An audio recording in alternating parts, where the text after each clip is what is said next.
শিলচরে দেখা গেল কিছু পুলিশ কর্মীকেই হেলমেট ছাড়া দ্বিচক্র চালিয়ে যেতে। যিনি চালাচ্ছেন তার মাথায় হেলমেট নেই, পিছনে বসে আছেন যিনি তারও মাথায় হেলমেট নেই। এই ঘটনা প্রকাশ্যে আসার পরই আমজনতার বিষয়টিকে নিয়ে সমালোচনা করতে শুরু করে দিয়েছেন। তারা বলছেন, সড়ক সুরক্ষা নিয়ে গোটা রাজ্য জুড়ে সচেতনতা অভিযান অব্যাহত রেখেছেন মন্ত্রী পরিমল শুক্লবৈদ্য। একের পর এক জেলা মোটর সাইকেল ভ্রমণ করে সড়ক সুরক্ষা নিয়ে আমজনতার বিভিন্ন পরামর্শ দিচ্ছেন মন্ত্রী। সভা আয়োজন করে দুর্ঘটনার হার কমাতে কী পদক্ষেপ গ্রহণ করতে হবে তা বাতলে দিচ্ছেন। দ্বিচক্রযান আরোহীদের নিদান দিচ্ছেন তারা যেন সর্ব অবস্থায় হেলমেট পরেই বাইক চালান। জনতাও মন্ত্রীর এই আহ্বানে সাড়া দিচ্ছেন।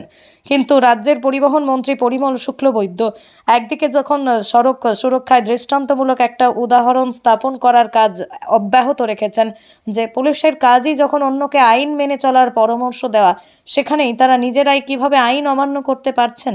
এতে করে মন্ত্রীর সুরক্ষা সড়ক অভিযানকেই তো তারা প্রশ্নের মুখে ঠেলে দিচ্ছেন। এবার লক্ষণীয় হবে, আইন ভেঙে আমজনতাকে যখনই প্রায়শই জরিমানা গুনতে হয়, সেক্ষেত্রে আইন অমান্যকারীদের পুলিশ কর্মীদের বেলায় কী পদক্ষেপ নেবে সরকার। Bureau report, Barakbani news network.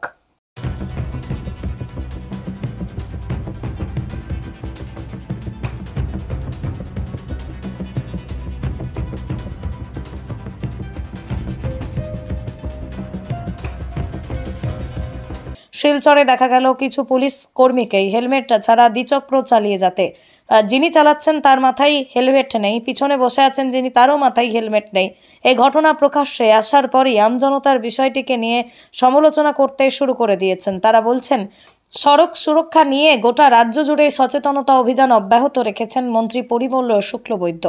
একের পর এক জেলা মোটর সাইকেল ভ্রমণ করে সড়ক সুরক্ষা নিয়ে আমজনতার বিভিন্ন পরামর্শ দিচ্ছেন মন্ত্রী। সভা আয়োজন করে দুর্ঘটনার হার কমাতে কী পদক্ষেপ গ্রহণ করতে হবে তা বাতলে দিচ্ছেন।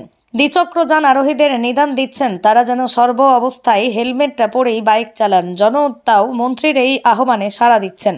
কিন্তু রাজ্যের পরিবহন মন্ত্রী পরিমল শুক্লবৈদ্য একদিকে যখন সড়ক সুরক্ষায় দৃষ্টান্তমূলক একটা উদাহরণ স্থাপন করার কাজ অব্যাহত রেখেছেন, যে পুলিশের কাজই যখন অন্যকে আইন মেনে চলার পরামর্শ দেওয়া, সেখানেই তারা নিজেরাই কিভাবে আইন অমান্য করতে পারছেন।